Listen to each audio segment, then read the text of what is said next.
Nakamotor na kami, Kabsat. Papunta na kami sa 7-Eleven. Naihatid ko na si Hanalea sa school niya, Kabsat, dyan, oh.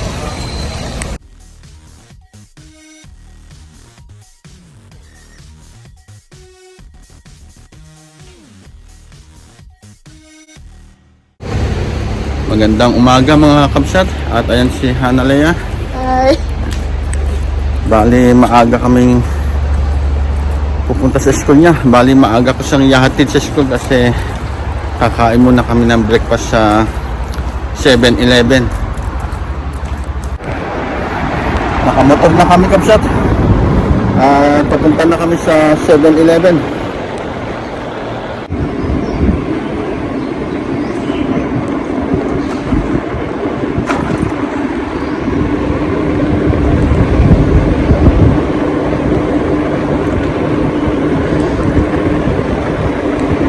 Ganda ng araw, oh. Pasikat pa lang. First time natin lumabas ngayon ng maaga.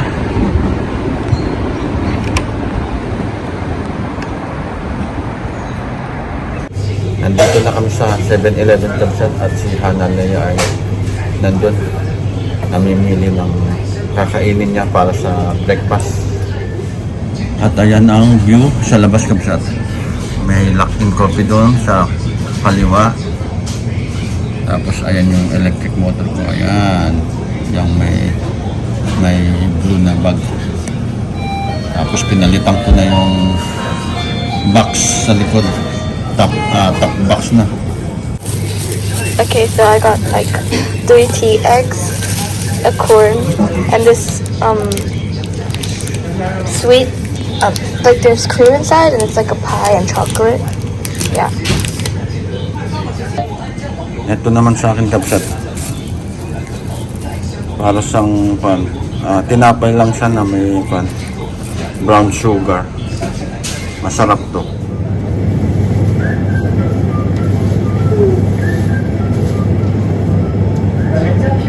Ano yung stock mo mamaya? No? May apple naman. Oh. Apple pa niya. Nasa bag mo. Sa pulo. Kaya kalimutan mo.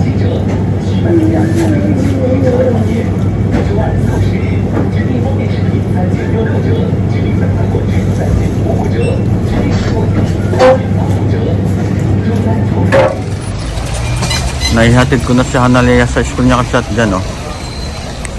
Ayan yung school niya. Bili muna ako ng kape ko, Kabsat. Tapos mamaya ay pupunta ako sa grocery para bumili ng karne ng baboy at gagawin kong sinigang. Ito, Kabsat, nakabili na ako ng hot coffee ko. Bali dyan na ako bumili sa Golmok Coffee, Korean coffee shop.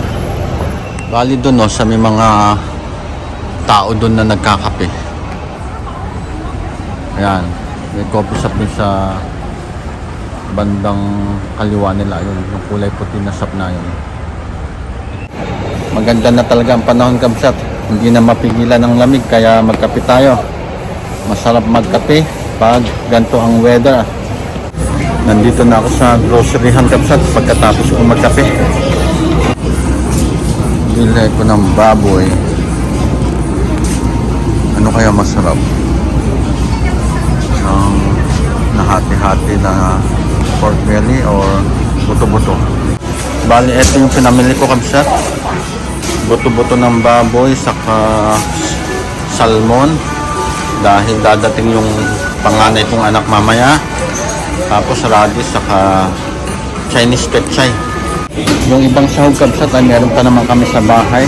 Kagaya ng sibuyas, kamatis, saka meron pang sitaw doon. Bali, dadagdag ko na lang mamaya yun. Ayan. Lagay ko dito sa box ng motor ko.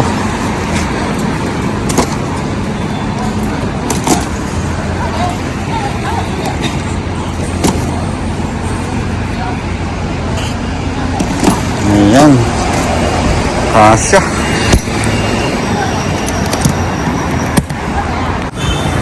Pauwi na ako, Kabsat. At kailangan ko nang umuwi kasi baka mamayang 10 o'clock ng umaga ay nandun na yung panganay kong anak. Nasa pan na yun. Nasa train na.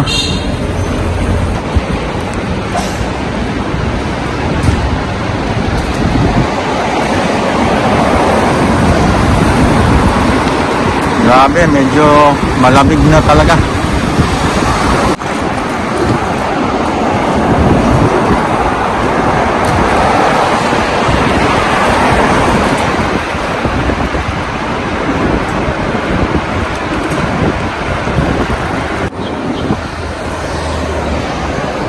Malapit na ako sa bahay, Kamsat.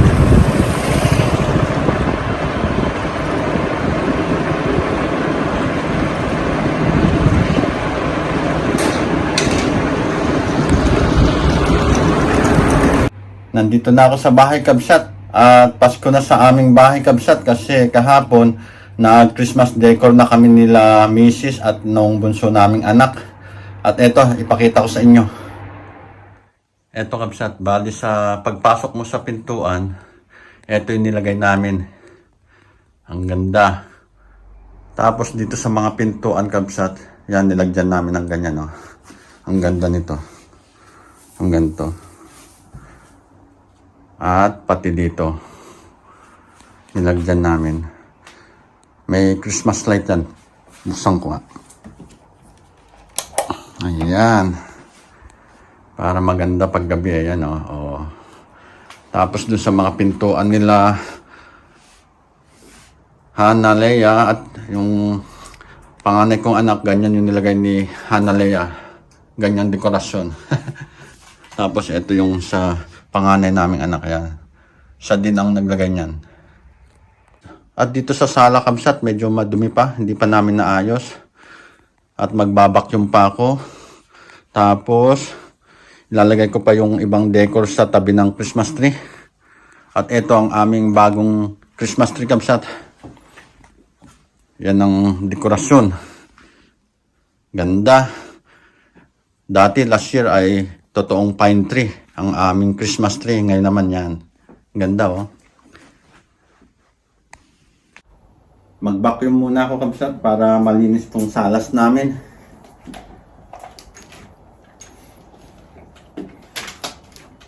At mamaya pagkatapos kong mag-vacuum ay ilalagay ko na yung ibang decor.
At ngayon naman, Kamsat, ilagay ko na yung ibang natitirang dekorasyon na ilalagay namin dito sa tabi ng Christmas tree. Iusog ko muna ito dito. Kasi ilalagay namin to sa kusina mamaya. Ayan. Magtanggal muna ako ng jacket. Nainitan ako.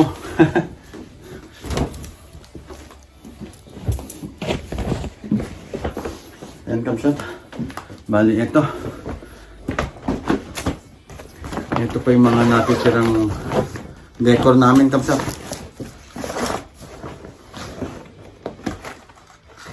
Ayan. snowman. Bali dito. Ayan. Tapos, meron pang maliliit dito, saka pang Halloween. Ayan.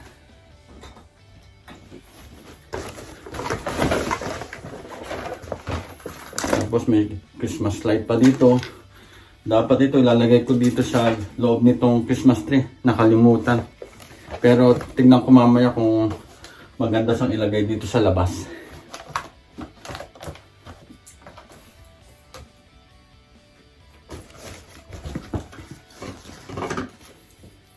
At ito, ganda oh. Santa Claus. Dito yan, nakaupo siyang ganyan kapsat. Meron pa yung kasamang isa, ayan. Nakaupo silang ganyan. Ganda. Kaso itong isa medyo naputol na yung alambre niya sa loob, kaya bumababa na pati ito, oh. Halos naputol na din. Ganda sana pag nakatayong ganyan. Pero okay lang. At maliit na Christmas tree decor. May ilaw pa kaya to? Ayun, kapsat. May ilaw pa. Ganda. Ayan, nag-iiba-iba pa pala. Tapos, eto. Ganda din. Dito yan, kapsat.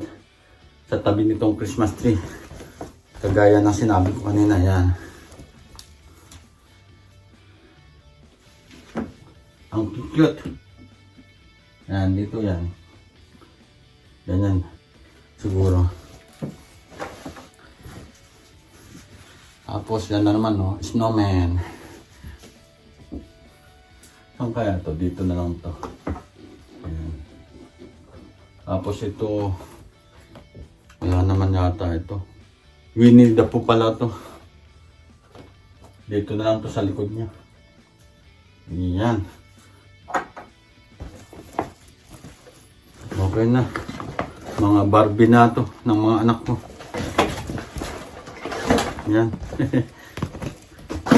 Hindi naman mahilig maglaro ng Barbie yung bunso naming anak. Hindi kagaya ng panganay namin.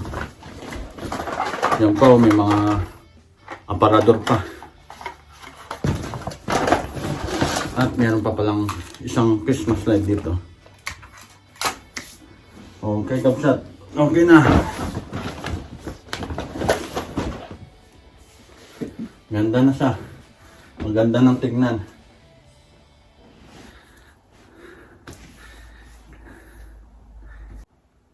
At tapusin ko na dito ang aking vlog, kapsat. At bago ko tapusin, sa ayaw at sa gusto nyo, mag-subscribe. God bless!